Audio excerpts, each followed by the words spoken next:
ओम शांति। आज है 12 जनवरी 2022 के ईश्वरीय महावाक्य। पहले एक नज़र मुरली के मुख्य पॉइंट्स पर।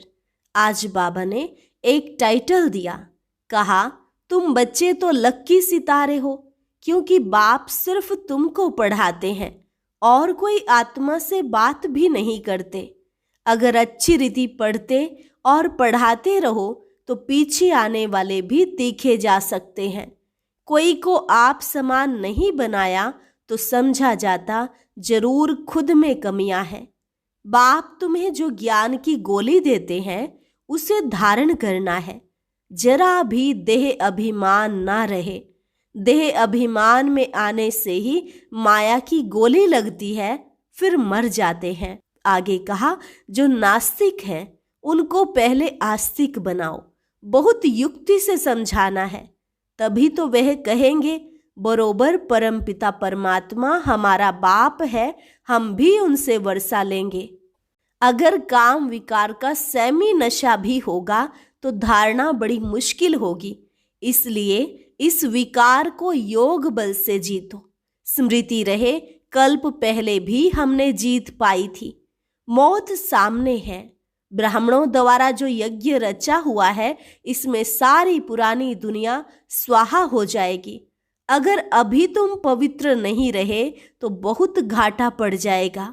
और लास्ट में बाबा ने कहा, पहला पहला फरमान है पवित्रता। जो अमृत छोड़ विष पीते हैं उनको भस्मासुर कहेंगे। काम चिता पर चढ़ने वाले देवता नहीं बन सकते, वह तो भस्म हो जाते हैं। देवता बनना है, बाप से पूरा वर्षा लेना है, तो पहले उन विकारों का दान देना पड़े जिनसे दुर्गति हुई है। दान दोगे तब मम्मा बाबा कहने लायक बनोगे। और अब सुनते हैं महावाक्यों को विस्तार से। मुरली का सार। मीठे बच्चे, बाप से पूरा वर्षा लेने के लिए विकारों का दान जरूर देना है। देही अभिमानी बनना है। मम्मा बाबा कहते हो तो लायक बनो। प्रश्न, आस्तिक बने हुए बच्चे भी किस एक बात के कारण नास्तिक बन जाते हैं? उत्तर, देह अभिमान के कारण। जो कहते हम सब कुछ जानते हैं, पुरानी चाल छोड़ते नहीं। ज्ञान की गोली लगने के बाद फिर माया की गोली खाते रहते। मैं आत्मा हूं, देही अभिमानी बनना है। इस बात को भूलने से आस्तिक बने हुए भी नास्तिक बन जाते हैं, ईश्वरीय गोद से मर जाते हैं। गीत, आज नहीं तो कल बरसेंगे ये बादल। ओम शांति। वह भी घड़ी है, यह बेहद की घड़ी है। उसमें भी क्वार्टर, हाफ और फुल दिखाया है। इसमें भी ऐसे हैं। 4 हिस्से हैं, 15-15 मिनट मिले हुए हैं। वैसे यह फिर 1 से शुरू करेंगे। इसमें आधा कल्प है दिन, आधा कल्प है रात। जैसे नक्शे में देखा, नॉर्थ पोल में 6 मास रात होती है, तो जरूर साउथ पोल में 6 मास दिन होगा। यहाँ भी ब्रह्मा का दिन आधा कल्प, तो ब्रह्मा की रात आधा कल्प। दुनिया वाले यह नहीं जानते कि यह ड्रामा का चक्र है, जिसको कल्प वृक्ष कहा जाता है।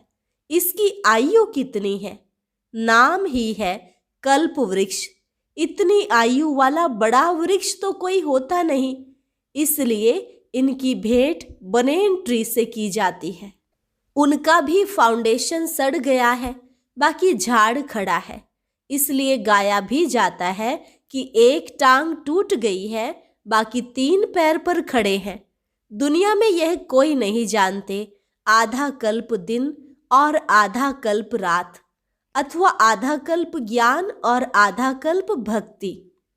वह आधा आधा नहीं कर सकते। सतयुग को बहुत टाइम दे दिया है, तो आधा आधा नहीं हो सकता। कोई हिसाब ही नहीं रहता। मनुष्य आस्तिक और नास्तिक अक्षर का भी अर्थ नहीं समझते। आधा कल्प सृष्टि आस्तिक रहती है, आधा कल्प नास्तिक रहती है। वह आस्तिक पने का वर्षा बाप से मिलता है। कोई भी नहीं जानते तो शिवरात्रि कब होती है। टाइम तो होना चाहिए ना, जबकि बाप आकर रात को दिन बनावे।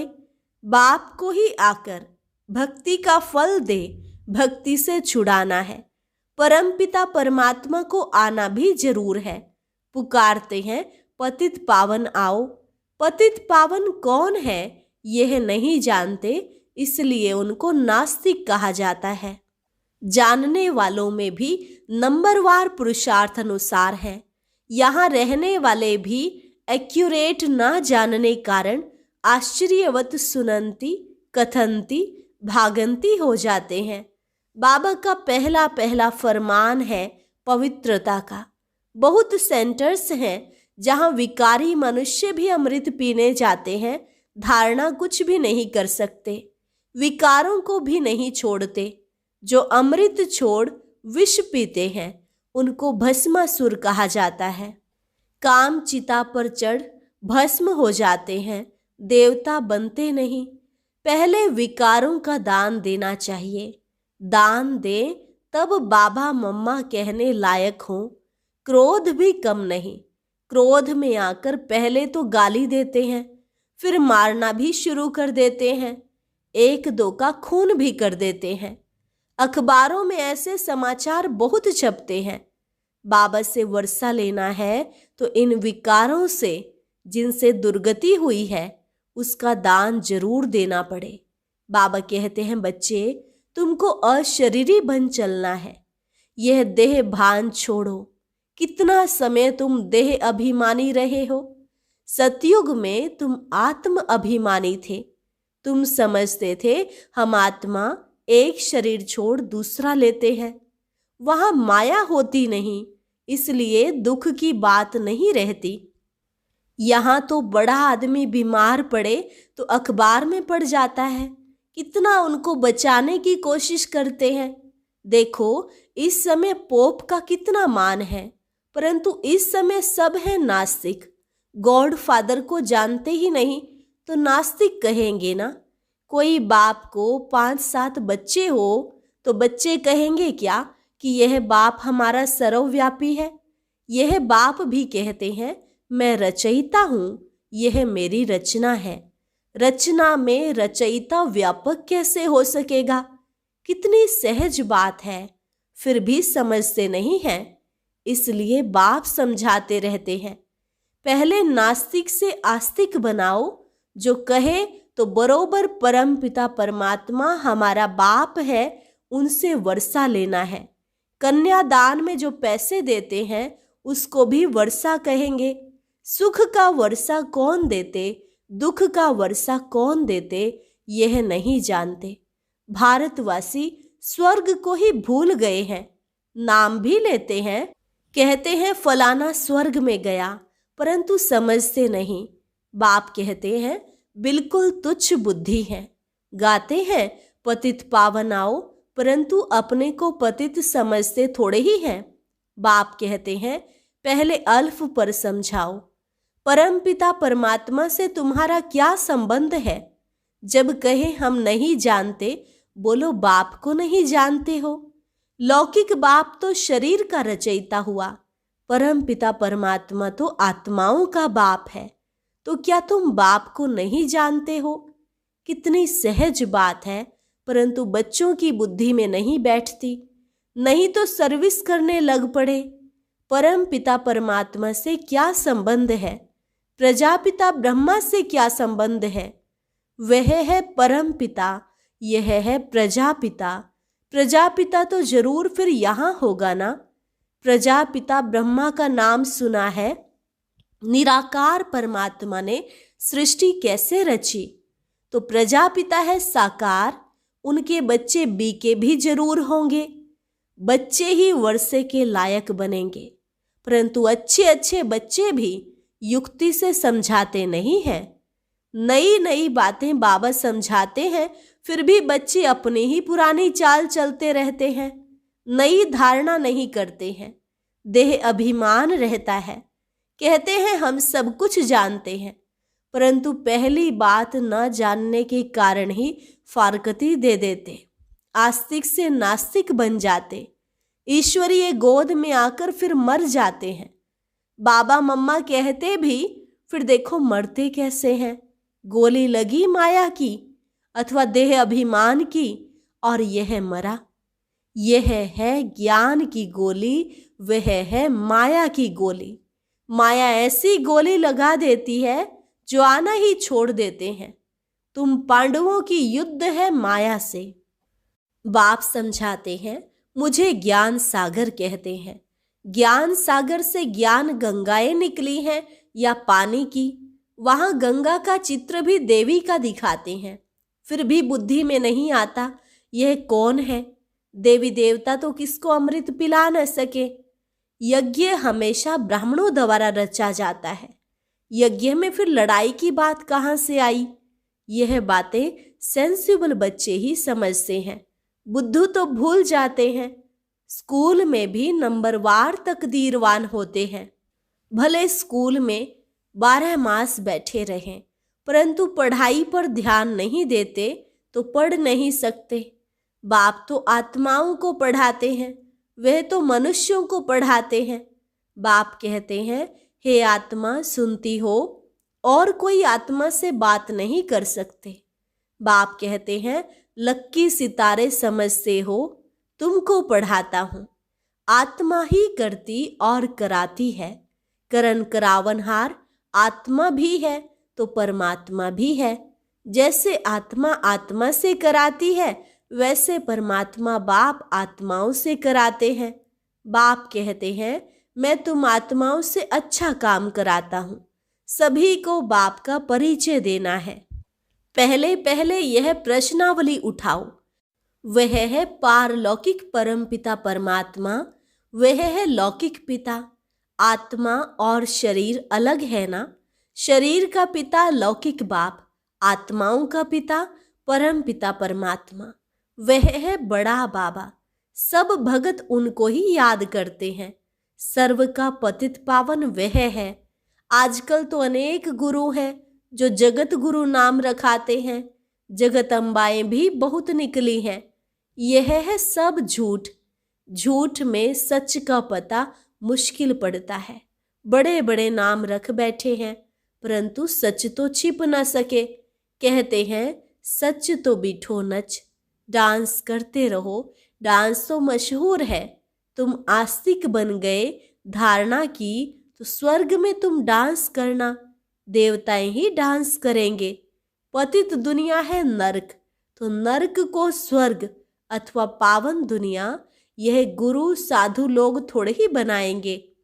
इसको कहा जाता है कुंभी पाक नरक। स्वर्ग को कहा जाता है शिवालय। पहले तो यह लिखवा लो कि परम पिता परमात्मा हमारा बाप है। उसने प्रजापिता ब्रह्मा द्वारा ही ब्राह्मणों की रचना रची है। हम शिव बाबा के पोत्रे ठहरे। वर्षा भी वही देंगे, ज्ञान सागर भी वही है। अविनाशी ज्ञान रत्न ब्रह्मा द्वारा देते हैं। पहले ब्रह्मा को मिलते हैं, फिर मुख वंशावली को मिलते हैं। स्कूल में भी कोई कोई पीछे आने वाले भी हैं, तीखे निकल जाते हैं क्योंकि पढ़ाई अच्छी करते हैं।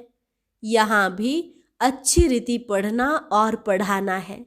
जो आप समान ना बनावे तो जरूर उनमें कुछ न कुछ खामियां हैं, इसलिए धारणा नहीं होती।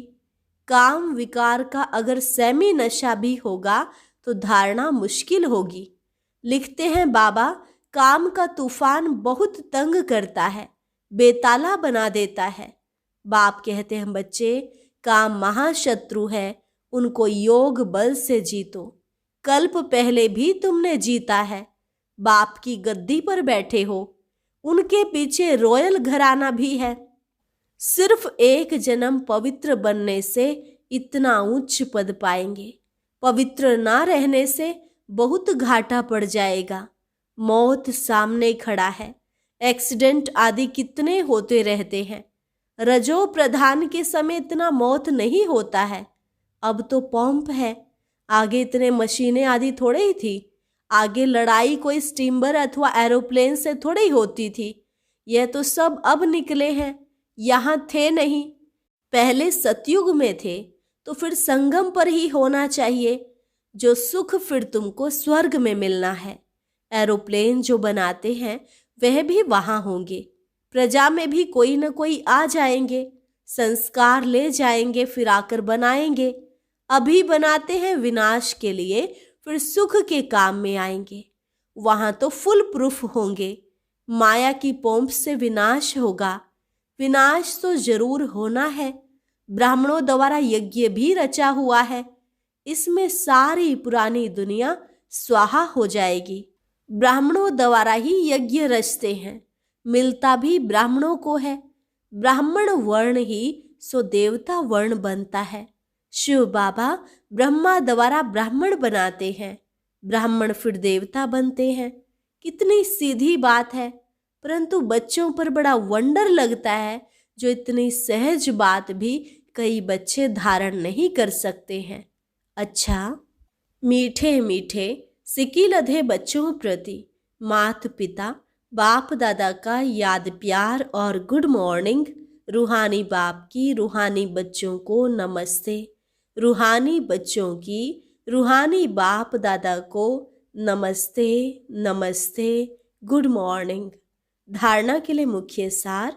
पहली पॉइंट, बाप के साथ सदा सच्चे रहना है। विकारों का दान देकर फिर भस्मासुर नहीं बनना है। पवित्रता का फरमान जरूर पालन करना है। दूसरी पॉइंट, विकारों के सूक्ष्म नशे को योग बल से समाप्त करना है। पढ़ाई अच्छी रीति पढ़नी और पढ़ानी है। वरदान, मंजिल को सामने रख ब्रह्मा बाप को फॉलो करते हुए फर्स्ट नंबर लेने वाले तीव्र पुरुषार्थी भव। मंजिल को सामने रख ब्रह्मा बाप को फॉलो करते हुए फर्स्ट नंबर लेने वाले तीव्र पुरुषार्थी भव। तीव्र पुरुषार्थी के सामने सदा मंजिल होती है। वे कभी यहाँ वहाँ नहीं देखते। फर्स्ट नंबर में आने वाली आत्माएं व्यर्थ को देखते हुए भी नहीं देखती, व्यर्थ बातें सुनते हुए भी नहीं सुनती। वे मंजिल को सामने रख ब्रह्मा बाप को फॉलो करती हैं। जैसे ब्रह्मा बाप ने अपने को करनहार समझकर कर्म किया, कभी करावनहार नहीं समझा, इसलिए जिम्मेवारी संभालते भी सदा हल्के रहे। ऐसे फॉलो फादर करो। स्लोगन, जो बात अवस्था को बिगाड़ने वाली है उसे सुनते हुए भी नहीं सुनो। जो बात अवस्था को बिगाड़ने वाली है उसे सुनते हुए भी नहीं सुनो। लवलीन स्थिति का अनुभव करने के लिए बाप का बच्चों से इतना प्यार है, जो रोज प्यार का रिस्पॉन्ड देने के लिए इतना बड़ा पत्र लिखते हैं, याद प्यार देते हैं और साथी बन सदा साथ निभाते हैं। तो इस प्यार में अपनी सब कमजोरियां कुर्बान कर समान स्थिति में स्थित हो जाओ। अच्छा, और अब सुनते हैं आज का अव्यक्त ज्ञान मोती। ये एक बहुत संस्कारितापूर्ण वीडियो है, जरूर देखें, कोई भी मिस ना करे।